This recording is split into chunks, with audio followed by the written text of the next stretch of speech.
famous Butch and Bob Show.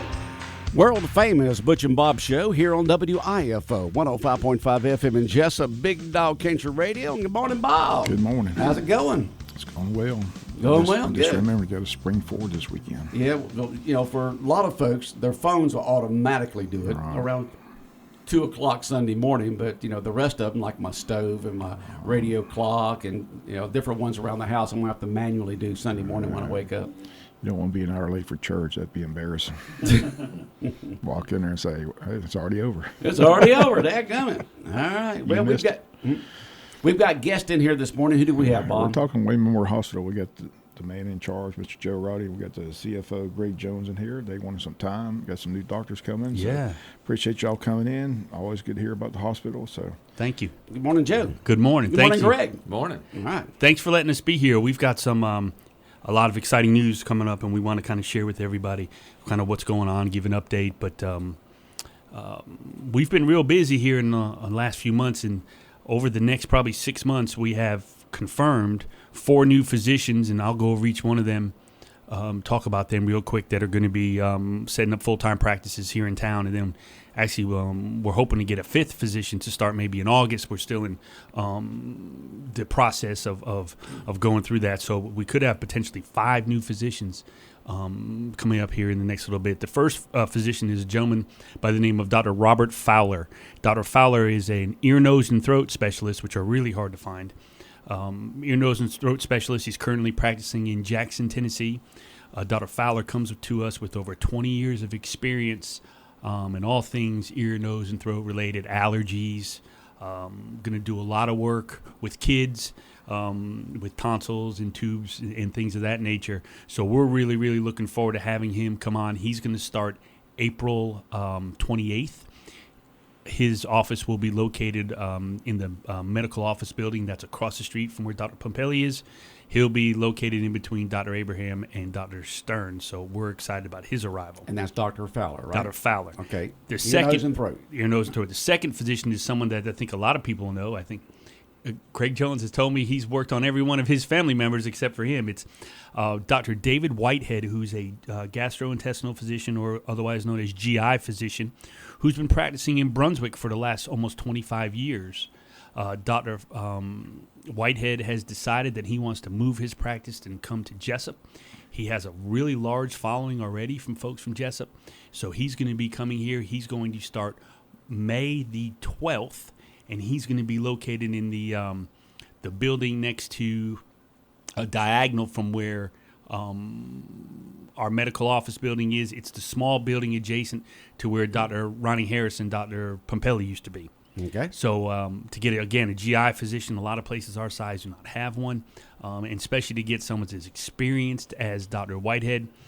Like I said, he's done a bunch of work with a lot of folks here in town. He said we talked to all of our physicians that they already actually refer to him. So to have him here in town to open up a practice and be able to do cases at Wayne Memorial is a fantastic thing. So we're looking forward to him. Then we're really excited.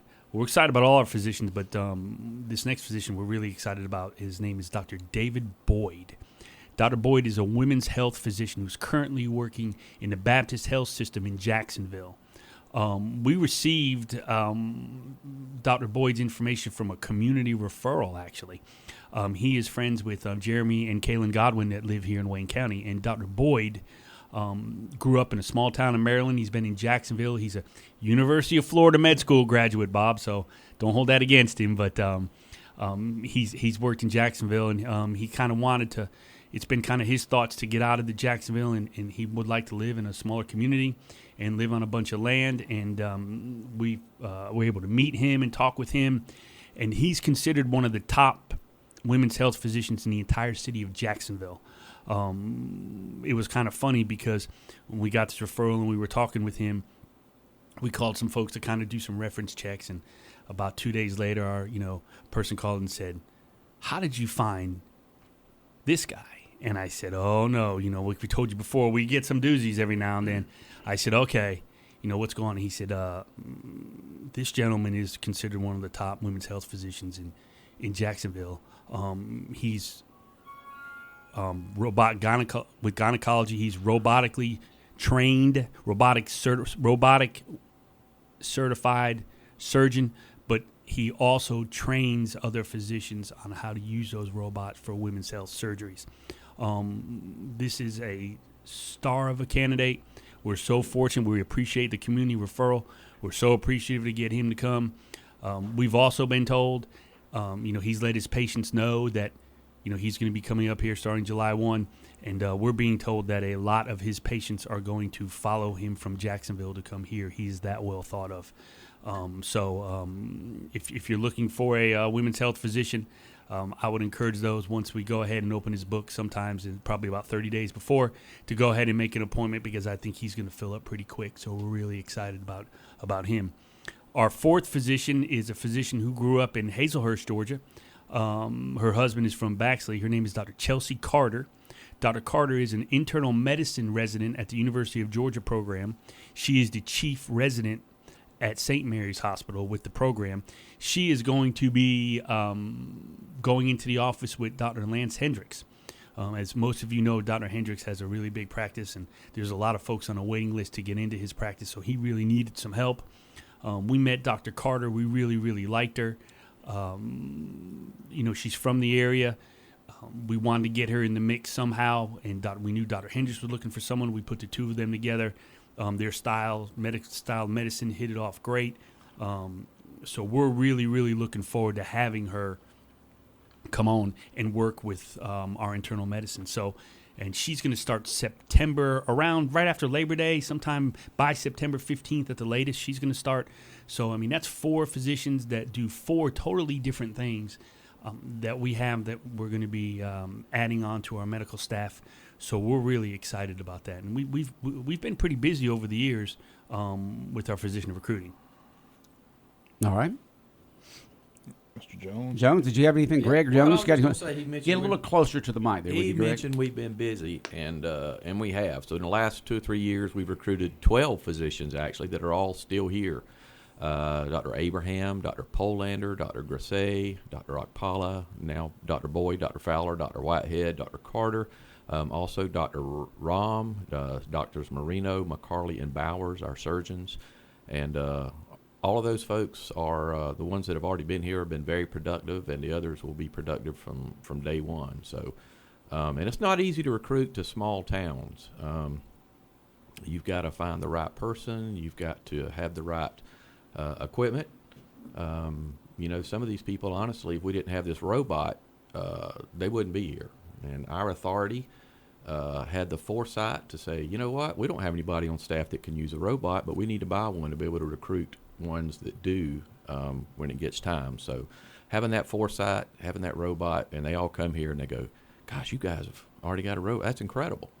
And so anyway, it's hard work, but that's what we do. We can't make it without physicians, so we've got to kind of keep them in the till. Well, that's great. 4 new physicians coming to Wayne County in the next several months. We're really excited about this. We're the only community our size in this area that's going to have a GI, an ENT, and a urologist. Waycross won't have all 3 specialties. Douglas won't have all 3 specialties. Hinesville won't have all 3 specialties, and all those communities are bigger than us. It's been unfortunate, that we've had to kind of suspend our OB services, and we know, it wasn't one of our biggest services, but it's a service we really, really, want to get back cranked up. We were birthing about 3 babies every 2 days. And then we know we'd probably birth 1 baby from Wayne County every 3 days. And I know that's not much, but it's still a service that we want to get cranked back up and try to get started. I think we averaged about 40 for 2024, about 40 deliveries a month. A month? A month. Yeah, about a third of those were Wayne County babies. The others were from surrounding Where's that stand right now? Well, it's getting a women's health surgeon. Even though he doesn't deliver babies, he has that expertise. So that's kind of how you build that foundation. He has told us that he'd be more than willing to help out.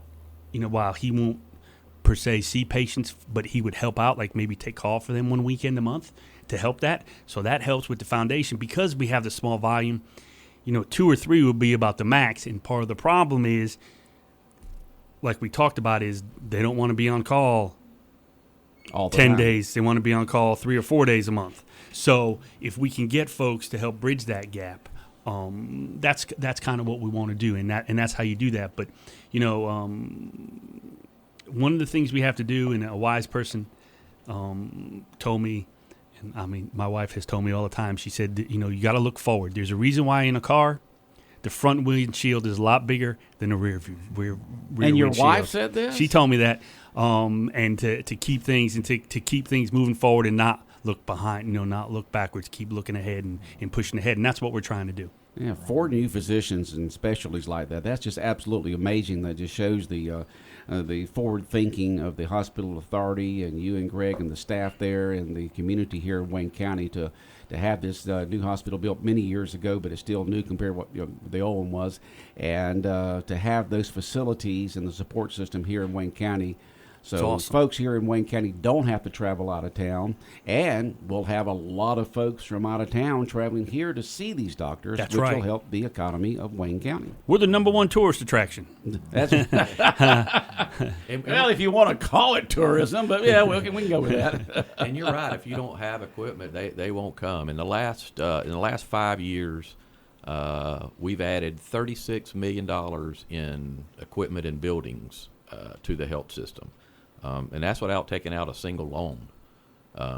So we've worked hard to try to have the facilities, because when you can finally talk somebody to come visit a small town, if you're not prepared and don't have the stuff for them to see, that visit's not going to last very long, and it's not going to go very well. So we work really hard to try to have things that will appease folks and get them to come here and stay here. Yeah, several weeks ago, we had the 3 new surgeons on here on the world-famous Butch and Bob Show. Dr. Griset's coming back on toward the end of the month. When I was in there seeing him in December on my hip. He said, well, I'd like to come back on. I said, well, we'll set it up, and so it's set up. So, and we love to having the doctors on so the community can get to know them a little bit better. $36 million is nothing to scoff at over 5 years. No, it's not. And that's equipment, and that's all these different things that we have done with equipment and buildings and stuff. And that's a tribute, to the man sitting to my left here. He handles all the money. That's his role.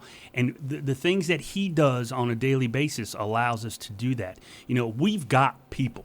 We've got great staff, okay? All we have to do as leaders, as our leadership team's administration, is to be able to give them the tools that they need to be successful and to give our docs. And we'll put out a good product. And Greg, he handles all that. I don't get involved in the money, okay?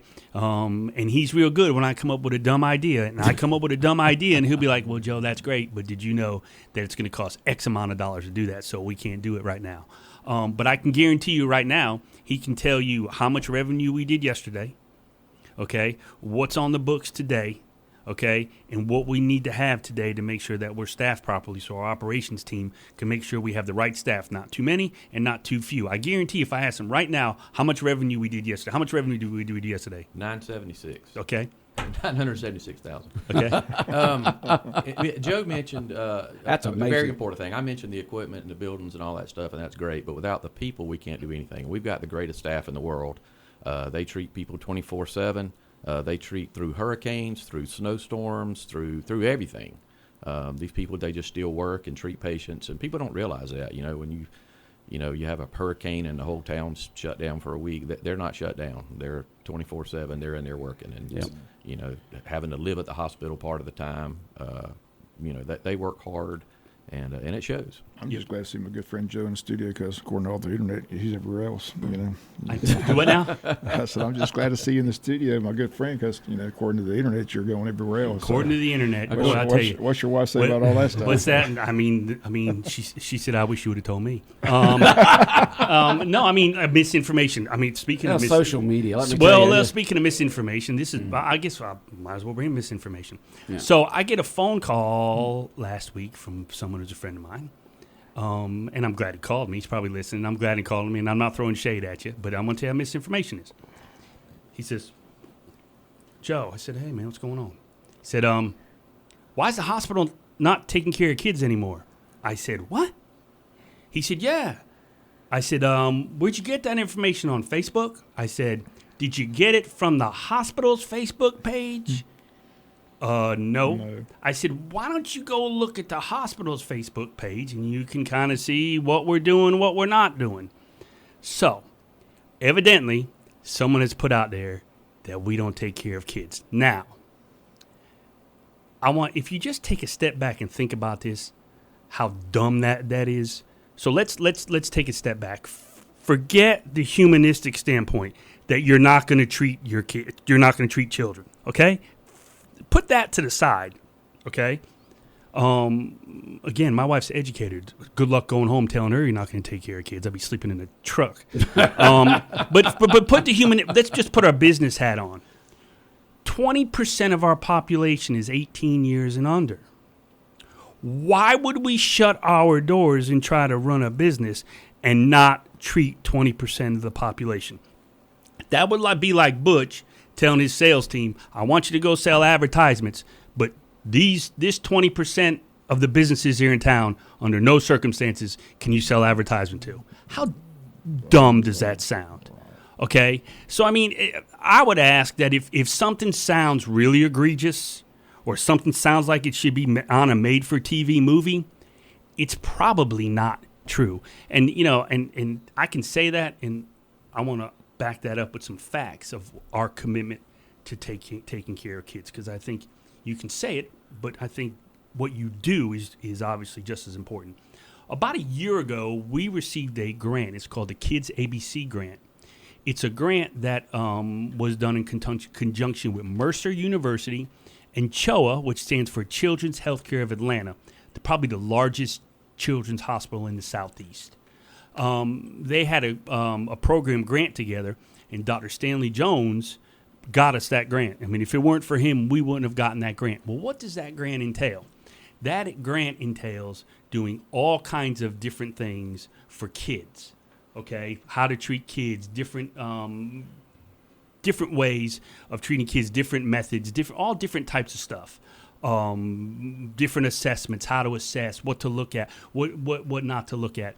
So we've been working through that and working, and all of our nurses going through that training. Okay,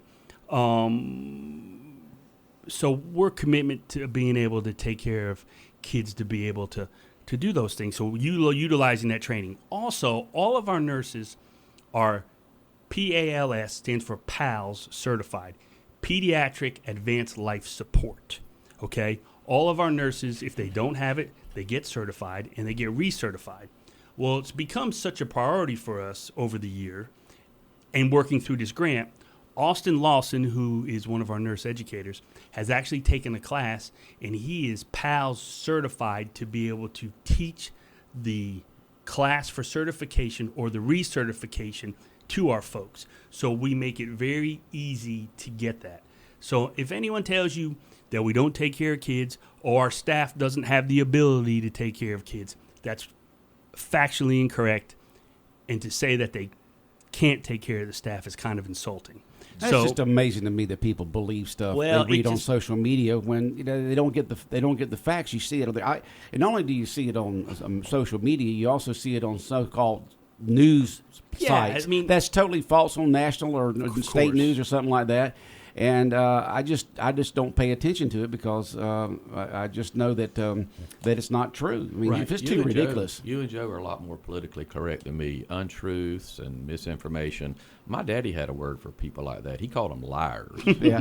Well, some people like to create chaos. Right. Yeah. They like to put stories out there that oh yeah, I started that. It is mine. They're Right. saying that. And then people just do that for some reason. Well, with that being said, we're prepared. Our folks can take care of kids now, but that's up. But still, it's up to the physician. And sometimes there's things with a child that we can treat, but they may have something else going on where they need to go to the children's hospital, and that's okay. It's just like someone may come in with an ailment, but they have a really bad heart valve, so we send them to Savannah because if this something that they have that we can treat triggers that other thing that they need a specialist, they need to go there. But what I would say is just talk to your physician about, if you're worried about whether they're going to see you at the hospital or not see you at the hospital. But because anything we do is physician driven. If we just put people in a hospital and just let them do tests and then bill insurance companies, that's called fraud. And I don't look good in stripes. Yeah. Can you address the emergency room? Because I hear a lot of people talk about the emergency room. Your thoughts on how the emergency room works at the hospital? Well, the emergency room, we see about 23 to 24,000 patients a year. Is that right, Greg? I'm in your line a little bit. Yeah. And that's a year. That's a year. A year. And what I will tell you about an emergency room is, we look at things and we look at times, and I will tell you all of our benchmarks of appropriate time to care for true urgent or emergent stuff were there. Our patient satisfaction scores are in the green nationally.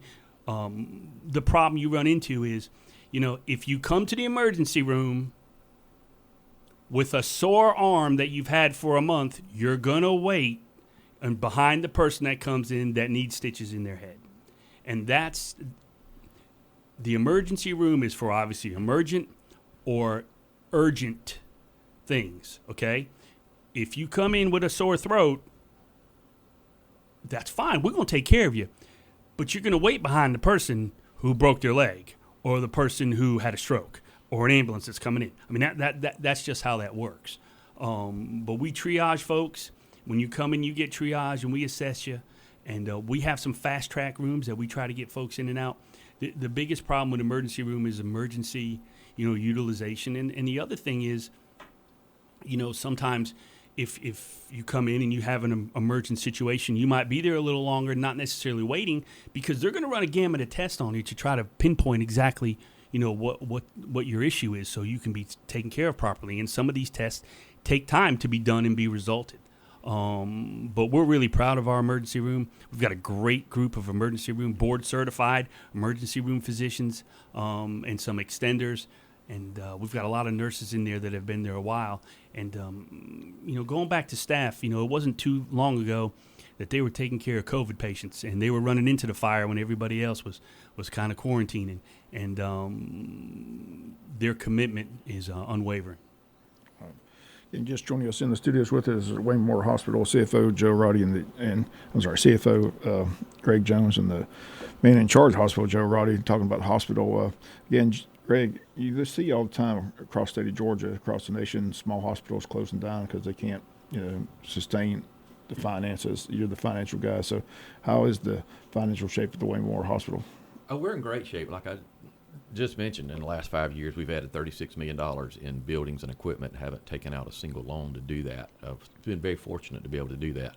But it is tough in small towns. And, we mentioned discontinuing OB services. That is not unusual. 64% of rural hospitals in Georgia do not deliver babies. So we were actually in the minority when we were delivering. And if we start delivering again, we'll be in the minority again. But, we'll do what we can do. But it's tough. They close all the time. We've been very fortunate with having great employees, having a great authority, great community that supports the hospital, great physicians. And that's really the only way that you make it. Well, you invested in the future. Correct. Years ago you invested for today, and today you're investing for 10 years down the road. If you continue to do that, we'll have a very successful hospital serving the citizens of this area. Yeah, I just giggle, when you hear the used to call them Facebook warriors. Now I call them Facebook liars. I like that term better. But, although they had to quit delivering babies because the hospital was running out of money. Yeah, no. People won't believe what they want to believe. They don't let Correct. the truth and facts get in the way. They will not let the truth and facts get in the way of a good story. And some of them just don't know the facts, and they repeat things anyway, and some just completely make it up. There's a lot of things I don't know about. I don't know a thing in the world about running a radio station, so you don't see me on Facebook telling you how to run a radio station because I don't know how to do it. You do. So, if somebody has questions about the hospital and what we're doing, call us. Don't just get on Facebook and say, y'all are running out of money because, you're not delivering babies. Get the facts from the... That's just a lie. It's a lie. And, Or Joe applied to his hospital where they don't take applications. This is Howard Bennett. Right, yeah. The thing about it, when we talk about finances, and again, we have our financial team, led by Greg and Debbie Priester and Melanie Osterhout and Pam Jones, our accounting team, financial team, does a really, really good job. We are not flush with cash. Okay, we're like everybody else. But we do a good job of managing that money. We do a good job of planning a good job of planning going through our budgets and planning for equipment so we can buy things so we can stay financially viable. That's what makes it more important, because it is tough. It is tough, but Greg has implemented through the financial team that we're a pay-as-you-go. Okay, we want to get this equipment. Well, by golly, let's save up for it, or let's find a grant, or figure out a way to do it to get that done. And that's what's important, because there's been, I think, 8 hospitals in Georgia since 2010 that have closed. That's a lot. But the one thing, the great addition recently, not talked about a lot, but it's much needed, is the cancer center that opened up. Been fantastic. Unfortunately, so many people, so many families touched with that disease, but that center has really helped a lot of people not have to travel out of town to get the treatment. So that's been a great addition to the community. It has, and we have 4 entities. We have the hospital, we have the cancer center, which is a standalone. We have our medical group that the docs work for, and then another thing we need to talk about a little bit is our home health agency led by Denise Hockensmith. Yesterday, our home health census was 103. So we have, in addition to what we do, 103 patients in Wayne, Long, Pierce, Appling, Brantley, and Tatnall, all counties that connect to Wayne, those 5 counties, that are seeking home health services. So we have 103 patients that her team is seeing on a daily basis. So, we look at our hospital operation, but you're right, we have other operations that are outside of that. And again, those things help to keep a medical community. We're at 500 employees. In 2010, we were only 400. Back in 2010, we were around $100 million gross revenue. We're probably going to do close to 325 this year. We hope to be we're hoping by the year 2030, we're going to do $500 million in gross patient revenue. We're hoping to be a $500 million organization by 2030. In this community, just so people will know, when they built the hospital itself took out bonds of $27 million. So that was right at 20 years ago. And so this time next year, we will pay every penny of that off. It'll all be paid off. So. Well, good. So once again, y'all talked about the 4 new doctors that's coming here to Wayne County during the course of this year. Joe, can you briefly just highlight that once again? Yes, sure. We have 4 physicians coming. The first one will be April 28th, Dr. Robert Fowler, ear, nose, and throat physician. We located in the medical office building across the street from where Dr. Pompelli is. And then on May the 12th, Dr. David Whitehead, GI doctor from Brunswick, will be moving his practice to Jesup, beginning on, again, May the 12th, and he'll be seeing patients in the, there's 2 buildings next to each other. It's where the small building next to, where, if folks remember, it's where Dr. Harris and Dr. Pompelli practiced for a long time. And then on July 1, Dr. David Boyd, women's health physician, will be practicing in the building that Dr. Harris and Dr. Pompelli did, which will be right next door to Dr. Whitehead. And then sometime shortly after Labor Day, Dr. Chelsea Carter, internal medicine physician, will be practicing in the same building as Dr. Lance Hendricks at Internal Medicine of Southeast Georgia. And hopefully, we're going to get a 5th physician here, and if we do, we'll be sure to let you know and come back. So what I will tell you is get the advertise machine going, Butch, because we're going to be advertising these new docs over the next few months. So, guys, thanks for allowing us to be here. But we just appreciate you coming in. Like I said, it's always good to talk about the hospital. Like I said, it's hard sometimes. And like I said, you talked about Facebook. Unfortunately, people see it, read it, and believe it. That's what's sad. You have to overcome that. So, but like you said, if they have a question about the hospital, best thing to do is call the hospital. Call the hospital. Find out. Or if you're wondering what we're doing, look at our Facebook page. Okay, if you're willing to look at someone else's, look at ours. Look at yours. Look at ours. Ours will tell you what we're doing and what we're not doing. Okay. Just look at it. But guys, thanks, Butch. Thanks for allowing us to be here, Bob. As always. All right. Y'all take care. Thank you. And good job, man. 4 new doctors coming to town, maybe 5. Fantastic. Bob, anything else? Wayne County Baseball Day, right? Yep. Wayne County against Calvary. Come join us. All right. It's 6 o'clock. It's Howard Boat Warren Field. All right. The world-famous Butch and Bob Show here on WIFO 105.5 FM in Jesup has been brought to you by Murphy Builder Supply, First Southern Bank, the Service Department at G&S Auto Sales, and by Heron Aldridge Insurance.